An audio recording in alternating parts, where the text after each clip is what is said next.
ஜெயகாந்தன் சிறுகதைகள். இல்லாதது எது? வாசிப்பது சந்தீப். அதை அவன் மறந்து வெகு நாட்களாயிற்று. இந்த பிரபஞ்சத்துக்கே மூல வித்தான அதை மறந்து ஏன் அதை மறுத்துமிந்த பிரபஞ்சத்தையே தனதாக்கிக் கொள்ள போட்டியிட்டு முன்னேறி வெற்றி கொள்ளும் அவன் வெறியும் கொண்டு, அந்த வெறியில் தன்னை மறந்து தன் பிறவியை மறந்து தன் காரியத்தில் கண்ணாய் இருந்து கொண்டிருப்பதைக் கண்ட அது தானே அவன் எதிரில் வந்து திடீரென்று பிரசன்னமாயிற்று. அப்பொழுதும் அவன் அதைக் கவனிக்கவில்லை. அணுவைப் பிளப்பதில் வெற்றி கண்ட அவனது தீட்சண்ய மிக்க விழிகள் அண்டங்களை எல்லாம் துருவி ஆராய்வதில் முனைந்திருந்தன. அவனைச் சுற்றிலும் நவமான மிக நவீன எந்திரங்களும் வேகத்தை தூரத்தை காலத்தை துல்லியமாய் அளக்கும் கருவிகளும் இருந்தன. கற்பனைக்கும் எட்டாத தூரத்தில் சுழலும் கிரகங்களில் என்னென்ன நிகழ்கின்றன என்று கண்முன் காட்டும் கருவி ஒன்றில் அவன் முகம் குனிந்திருந்தது. அவனது இரு செவிகளையும் அடைத்திருந்த கருவியின் வாயிலாக அவன் மற்றொரு உலகத்துச் செய்திகளை கேட்டுக் கொண்டிருந்தான். அவன் எதிரில் வந்து தனது பிரசன்னத்தை உணர்த்தியும் அவன் தன்னை ஏறிட்டுக் காணாதிருப்பதைக் கண்டு அது கோபம் கொள்ளும் நேரத்தில் குனிந்திருந்த அவன் தலையும் அதில் பஞ்சாய் நரைத்திருந்த சிகையும் அதன் பார்வையில் பட்டது. இன்னும் இவன் இதை வெல்லக் கற்றுக்கொள்ளவில்லையே என்ற நினைவில் கொஞ்சம் சமாதான முற்றது அது. மூப்பையும் மரணத்தையும் வெல்ல இயலாத இந்த மனித ராசியிடம் போய் நமது கோபத்தைக் காட்ட வேண்டாம் என்று அமைதி அடைந்தது. அது ஒரு காலத்தில் தனது பிரசன்னத்துக்காக வாழ்க்கையையும் மனித பந்தங்களையும் துறந்து வனமேகி எண்ணற்ற காலம் கண்மூடி தவமிருந்து காண முயன்று தோற்ற அல்லது வென்ற அந்த மனிதனின் வாரிசா இவன்? எதிரில் பந்துவலுவில் நிற்கும் என்னை ஏறிட்டு பாராத இவன் விழிகள் குருடோ? இல்லை இல்லை. இவன் பார்வை இவனுக்கு எட்டாத தூரத்தில் நான் இருத்திய கிரகங்களை எனது திரைகளையும் விலக்கிப் பார்க்கின்றன. அந்த விஷயத்தில் இவன் வென்றுதான் விட்டான். ஜீவாத்மாவே என்னைப் பார். அது அழைத்த குரல் அவன் செவியுட் புகாதவாறு அந்த கருவிதான் அவன் காதை அடைத்துக் கொண்டிருக்கிறதே. ஒலியுருவாய் உருவற்ற உருவாய் அவன் எதிரே பிரசன்னமாகியிருந்த அது தன் இருப்பை அவனுக்கு உணர்த்த முயன்றது. திடீரென்று கண்களை பறிக்கும் பிரகாசமும் செவிப்புலனைப் போக்கும் இடியோசையும் அவனது காரியத்துக்கு இடைஞ்சல் விளைவித்தன. அந்த ஆராய்ச்சிக் கூடத்தின் எந்திரங்களிலோ அந்தக் கருவிகளிலோ ஏதேனும் கோளாறு நிகழ்ந்து விட்டிருக்குமோ என்ற பதைப்பதைப்பில் அவற்றின் இயக்கத்தை அவசரமாய் நிறுத்திவிட்டு அந்த ஆராய்ச்சிக் கூடத்தின் கேந்திர ஸ்தானத்தை பரிசீலித்தான் அந்தக் கிழட்டு விஞ்ஞானி. எல்லாம் சரியாகத்தான் இருக்கின்றன. பின் இங்கிருந்து வந்தன அந்த பெரு வெளிச்சமும் இடி முழக்கமும் என்று அவன் தனது நரைத்த தலையை நரம்புகள் நெளிந்து சருமம் சுருங்கிய கரத்தால் சொரிந்து கொண்டே யோசித்தான். அப்பொழுது ஏ ஜீவாத்மாவே என்ற குரல் கேட்டு தனது நரைத்த சிறிய தாடியை ஒரு விரலால் நெருடிக்கொண்டே புருவத்தைச் சொலித்தவாறு கண்களை மூடி சிரம் நிமிர்த்தி அந்த ஆராய்ச்சிக் கூடத்தின் நடுவில் ஒற்றை மரமாய் நின்று திகைத்தான் அவன். ஏ ஜீவாத்மாவே என்னைப்பார் என்ற அதன் குரல் 8 திக்குகளிலிருந்தும் பிறந்து எதிரொலியின் கனபரிமாணங்களுடன் அவ்வாராய்ச்சிக் கூடத்தின் மையத்தில் நின்றிருந்து அந்த மனிதனை வியூகம் அமைத்துத் தாக்குவது போல் ஒலித்தது. யார் நீ? என்று முகட்டை நோக்கி நிமிர்ந்த தலையைத் தாழ்த்தாமல் இமைகளையும் திறக்காமல் கேட்டான். நான்தான் பரமாத்மா. ஓ, வழி தவறி வந்து விட்டாய். இந்த உன் சுய அறிமுகம் அதோ பக்கத்திலிருக்கிறதே மாதா கோயில், அல்லது தூரத்தில் இருக்கிறதே ஒரு மசூதி, அல்லது உன்னையே கல்லாக்கி சிறை வைத்திருக்கிறதே கலைக்கோயில் ஒன்று. அங்கே ஒளித்தால் அவர்கள் சாபல்யமுறுவார்கள். போ, என் காரியத்துக்கு குந்தகம் செய்யாதே. ஏன் விஞ்ஞானியான உன்னிடத்தில் வேலை இல்லை என்கிறாயா? ஆம், எனக்குத்தான் உன்னிடம் வேலை இருக்கிறது என்றான் அவன். அவன் பதில் அதற்குப் புரியவில்லை. அதன் விளனத்தைக் கண்டு வாய் அடைத்து நிற்கும் பரமாத்மாவின் நிலையைக் கண்டு அந்த கிழவன் தனக்குள் சிரித்துக் கொண்டே சொன்னான். உனக்கு தெரியாத பாவையை, தெரிய அவசியமில்லாத பாவையை நீ ஏன் பேசுகிறாய்? மனிதனின் பாஷையை பேச நீ முயன்றால், அதுவும் மனிதனிடமே பேச முயன்றால் நீ தோற்றுத்தான் போவாய். உனது பாவையையும் உனது பேச்சையும் உற்றுக் கேட்டு உணர்ந்து கொண்டிருக்கிறேன் நான். மலையில் தவழும் அருவியில் உன் பேச்சைக் கேட்டு அதன் இரகசியத்தை அறிந்து அதிலிருந்து மின்சாரம் கண்டோம்.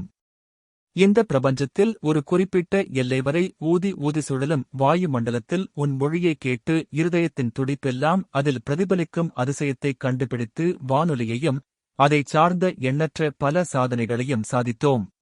புரியாதா பாவையாய் எட்டா தொலைவிலிருந்து கண் சிமிட்டும் தாரகைகள் என்னும் உனது நயன பாவைகளையும் புரிந்து செயல்பட முயன்று எங்களுக்கு நீ விதித்த எல்லையையும் மீறி உன்னால் பூட்டி வைக்கப்பட்ட கோடானு கோடு வானத்து ரகசியங்களை எல்லாம் கொண்டு வந்து இந்த எளிய பொழுதுபடிந்த பூமியில் போட்டு உடைத்துக் கொண்டிருக்கும் எங்கள் பாவையை நீ பேச முயல்வது வீண். நீ உனது பாவையை பேசிக்கொண்டே இரு. ஒரு நாள் உன் குரலிலிருந்து நீயே சிக்கிக் கொள்வாய். உன்னை தேடி வந்து உன்னை சிறைப்பிடிப்பதோ அல்லது நீயே இல்லை என்று உணர்த்துவதிலோதான் எனக்கு பெருமை.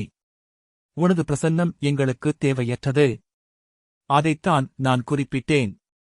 உனக்கு என்னிடம் வேலையில்லை, எனக்கு உன்னிடம் வேலை இருக்கிறதென்று அவன் இன்னும் தன் கண்களை மூடிக்கொண்டே பேசுவது அதற்கு வியப்பளித்தது. என்னைப் பார், பிறகு நம்புவாய் என்றது அது. முடியாது. நீ என் கண்களுக்குத் தெரிந்தால் அது வெறும் ஜாலமாகிவிடும். கண்ணும் செவியும் வாயும் மூக்கும் மெய்யுணர்வும் அல்ல உன்னை நிர்ணயிப்பது. இவற்றுக்கெல்லாம் எஜமான் என் அறிவு. அறிவின் கருவிகளே இந்த புலன்கள் யாவும். என் கண்ணுக்கு நீ தெரிந்தால் என் அறிவு உன்னை மறுத்து உன்னை தோலுரித்து நீ யார் என்று எனக்குச் சொல்லிவிடும். இந்த நிமிவும் வரை நீயல்ல, நீ எனது பிரமை. நீ நாஸ்திகனா என்று கேட்டது அது. இல்லை என்றான் அவன். நீ ஆஸ்திகன்தானே என்றது அது. அதுவுமில்லை என்றான் அவன். அது மீண்டும் வாயடைத்து மிளனமாயிற்று. அவன் சிரித்தவாறே சொன்னான், நான் மீண்டும் மீண்டும் இதைத்தான் சொல்வேன். நீ போய் உனக்குத் தெரிந்த உனது பாவையில் பேசிக் கொண்டிரு. அல்லது அறிவின் பாஷையை நம்பாது அர்த்தமற்ற முணுமுணுப்புடன் உன்னை எதிர்பார்த்துக் கொண்டிருக்கும் ஆசிரியர்களிடம் போய் பேசு. அல்லது உன்னை மறுத்து உன்னை பற்றியே தர்க்கித்துக் கொண்டிருக்கும் நாஸ்திகர்களிடம் போய் பேசியிருவரும் நம்பிவிடுவார்கள். அவர்களின் தீராத விவகாரமாவது தீர்ந்து தொலையும். அகண்டத்திலுள்ள கோளங்கள் ஒன்றை ஒன்று ஈர்த்து அந்த ஆகர்வலத்தில் ஸ்திதி பெற்றிருப்பது போலத்தான் இந்த ஆத்திகர்களும் நாத்திகர்களும் ஒருவரின் தர்க்கத்தில் மற்றொருவர் இழுத்துக் கொண்டும் பறித்துக் கொண்டும் இருப்பதால் இருக்கை கொண்டுள்ளனர். என் காரியம் அதுவல்ல, அறிவும் கரமும்தான் மனிதருக்குத் தேவை.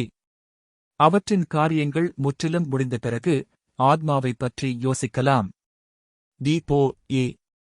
அறிவாத்மாவே, உன் அறிவின் வல்லமையும் கரங்களின் நுண்மையும் ஒருபுறம் இருக்கட்டும். நீ துருவித் துருவி ஆராய்வதாகவும் கண்டுபிடிப்பதாகவும் பெருமையெடுத்துக் கொள்கிறாயே, அந்த பிரபஞ்சத்தின் இயக்கத்தையும் அவற்றின் நீதிக்குட்பட்ட போக்கையும் காண உன் மனம் வியப்படையவில்லையா? அந்த வியப்புக்கு மூல வித்தான அர்த்தமுள்ள ஓர் வஸ்துவைப் பற்றி எண்ணிப் பார்க்கையில் உனக்கொரு பிரமிப்பு விளையவில்லையா?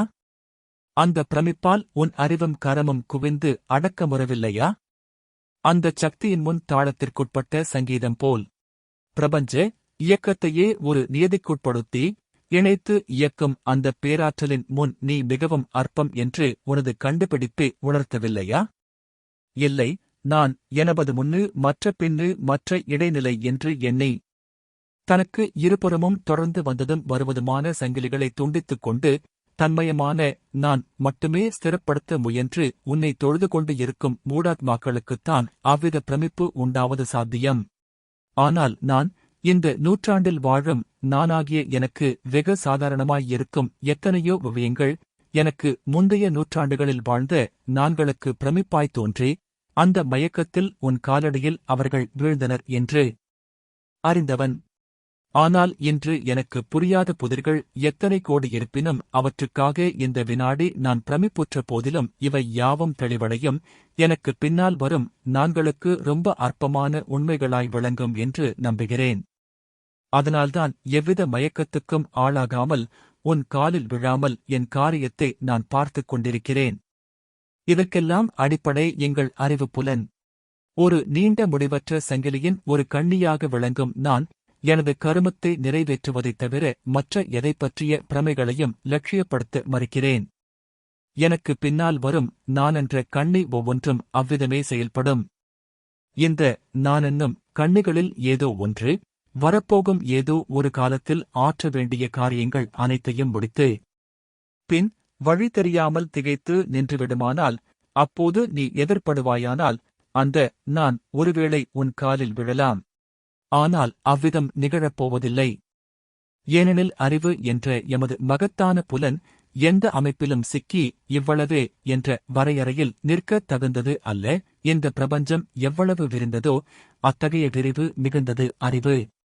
ஆகையினால் அந்த நான் என்ற அறிவின் முன் நீ என்ற பிரமைதான் மண்டியிட வேண்டுமாம். மானுடம் வெல்லும். பிரமைகள் நீங்கும் அல்லது விளக்கப்படும். அது அவரது பிரசங்கத்தைக் கேட்டு அரை மனத்துடன் சிரித்துவிட்டு பின்னர் கேட்டது. அறிவின் அடிமையே, உன் சர்வ வல்லமை பொருந்திய அறிவு உனது ஊன் பொதிந்த உடம்புக்கு உட்பட்டதுதானே? ஆம். சரி, உன் உடம்புக்கு ஏற்படும் நோய், மூப்பு, மரணம் என்ற விதியின்படி அதுவும் செத்துவிடுகிறது என்பது ஒருபுறம் இருக்கட்டும், அந்த அறிவால் இந்த விபத்துகளை தடுத்துவிட முடியும் என்று கூட நீ நம்புகிறாயா? இல்லை, நான் அவ்விதம் நம்பவில்லை. அதற்கு அவசியமுமில்லை.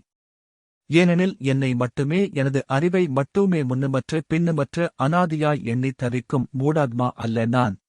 எனக்கு நோயும் மூப்பும் மரணமும் ஏற்படலாம். அதனால் என்ன? நான் இளமை இழந்து மூப்படைவதால் மனித குலமே இளமை இழந்து மூப்படைந்து விடுகிறதா? நான் மரணமுற்று விடுவதால் உலகமே அஸ்தமித்து விடப் போகிறதா? என் அறிவு நைந்து போவதால் மனித குலத்தின் அறிவே நைந்துவிடப் போகிறதா? அப்படி இருக்கும் பட்சத்தில் எங்கள் அறிவு அதற்கும் ஒரு மார்க்கம் அமைத்திருக்கும். அது அவசியமில்லை என்பதனாலேயே அந்த முயற்சியில் நாங்கள் இறங்கவில்லை. தனி மனிதன் இறந்து படலாம். அவனது அறிவும் அதன் ஆற்றலும் அழிந்துவிடுவதில்லை. மனித அறிவே ஸ்திரமாய் சிரஞ்சீவியாய் இந்த பிரபஞ்சத்தில் வாழும் சக்தி பெற்றது. போதும் போதும், உங்கள் அறிவின் பெருமை விஷயத்துக்கு வருவோம் என்று சொல்லிவிட்டு அது சில வினாடிகள் அமைதியாய் இருந்தது. அந்த அமைதியான வினாடிகளில் அது மனிதனின் அறிவின் மீது கொண்டுவிட்ட பொறாமையும் அந்த அறிவை அபகரிக்க வழி தெரியாமல் பொறுமும் ஏக்கமும் வெளிப்பட்டன. சற்று நேரத்துக்குப் பின் வஞ்சகமும் தன்னகங்காரரும் மிகுந்து கரகரக்கும் குரலில் அது அவனை மிரட்டியது. அற்ப மனிதனே, சாகப் பிறந்தவனே, இந்த நிமிவும் உன் உயிரை நான் எடுத்துக்கொள்ள முடியும். சம்மதந்தானா?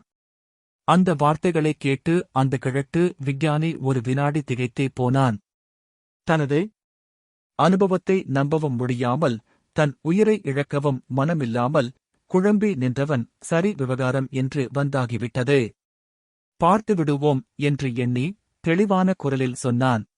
நான் சாவதற்கு அஞ்சவில்லை. நான் முக்கியமான சில கண்டுபிடிப்புகளைக் குறித்துக் கொண்டிருக்கிறேன். எனது குறிப்புகளை ஆதாரமாகக் கொண்டு பல சாதனைகளை புரியலாம். அவற்றை முடித்தபின் நான் சாகத் தயார் என்று அவசர வேகமாய் ஓடித் தன் இருக்கையில் அமர்ந்து போனை எடுத்து தலையில் மாட்டிக்கொண்டு அந்த கருவிகளை இயக்க ஆரம்பித்தான். நில், நில், சாவு என்றதும் அவ்வளவு அவசரமா? அப்படி முன்னறிவிப்போடு சாவு வருவதில்லை. நான் வந்ததற்கான காரியத்தை உன்னிடம் இன்னும் பேச ஆரம்பிக்கவில்லை. என்னை நீ கண் திறந்து பார்க்காவிட்டாலும் போகிறது. செவி திறந்து கவனமாய்க் கேள். நான் உன் உயிரைப் பறித்துச் செல்ல வரவில்லை.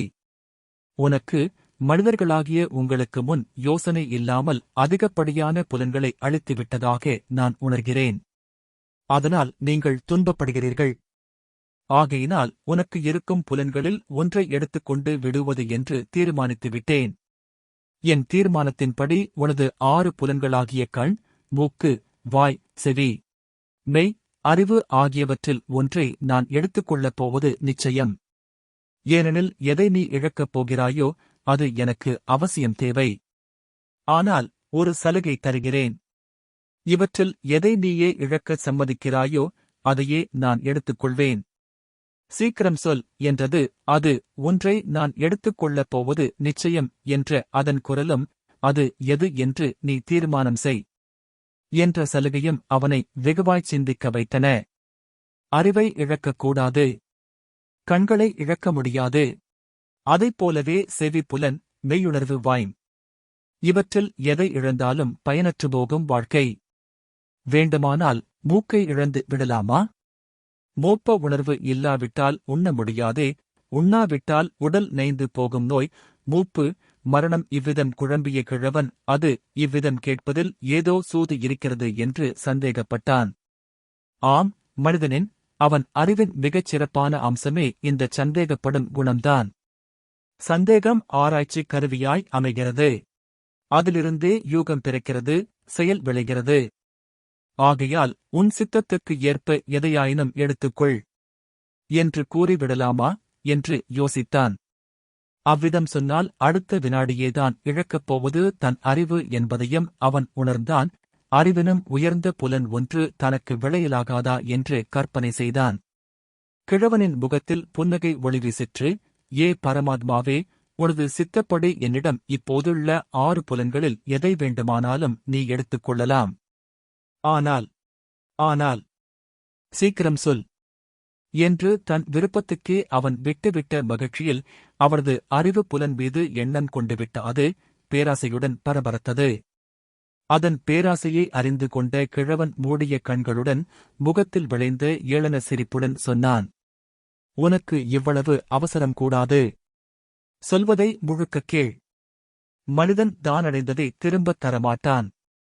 கேட்பது நீயாக இருப்பதால் சம்மதிக்கிறேன். சரி, என்னிடம் இருக்கும் புலன் ஒன்றை எனக்கு அது தீங்கு பயக்கிறது என்பதாலும் உனக்கு வேண்டுமென்பதாலும் நீ எடுத்துக் கொள்ளப் போகிறாய்.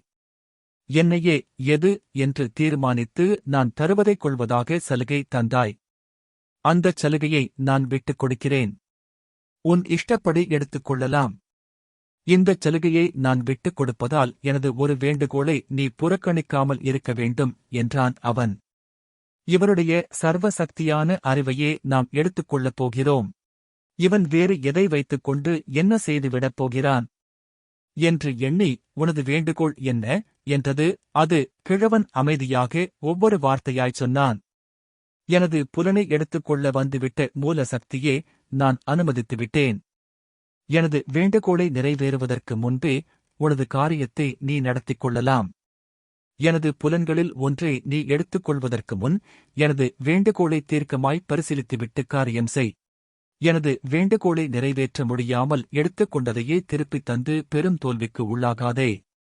கேள், இதுவே என் வேண்டுகோள். என்னிடம் இருக்கின்ற புலன்களில் ஒன்றை எடுத்துக்கொள். என்னிடம் இல்லாத புலன் ஒன்றை பதிலுக்குத்தா. பரமாத்மா பேரமைதியில் ஆழ்ந்து யோசித்தது.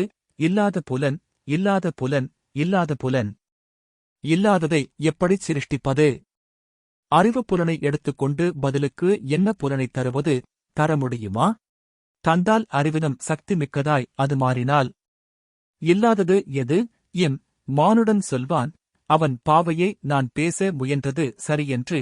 இருக்கிறவரிடம் இருக்கின்றதைக் கேட்டால் இல்லாதவரிடம் இல்லாததைக் கேட்டது சரிதான் என்ற கடைசி முணுமுணுப்புடன் அது தன் பிரசன்னத்தை கலைத்துக் கொண்டு அங்கு இல்லாமலாகி எங்கும் நிறைந்து கலைந்தது. கிழவன் இடி போன்ற குரலில் சிரித்தான். நீ சாவாய், அதை நீ வெல்ல முடியாது என்று பதில் குரல் எங்கிருந்தோ வந்து ஒலித்தது. என்னால் தான் சாக முடியும், உன்னால் முடியுமா? நான் செத்தால் எனக்கு சந்ததி உண்டு. உனக்கு யாரிருக்கிறார்கள் என்று சிரித்தவாறே திடீரென்று மார்பை அழுத்திப் பிடித்துக் கொண்டு மரணத்திற்கு முன் ஏற்பட்ட இந்த கற்பனைகளிலிருந்து விடுபட்டு அந்த ஆராய்ச்சி கூடத்தில் தன் இருக்கையினின்றும் கீழே விழுந்தான் அந்த கிழட்டு விஞ்ஞானி. முன்னறிவிப்பு இல்லாமல் வந்த கோழை மரணம் விஞ்ஞானியின் உடலை குளிரத் தழுவிக் கொண்டது. அந்த ஆராய்ச்சி கூடத்தில் 1 கருவென சுருண்ட சிகையுடன் ஒரு இளைஞன் முன்னவனின் சந்ததி இப்பொழுது அமர்ந்திருந்தான். அவன் விழிகள் ஏகாந்த வெளியில் சுழலும் எண்ணற்ற இரகசியங்களின் புதிய உண்மைகளைக் கண்டு கொண்டிருக்கின்றன.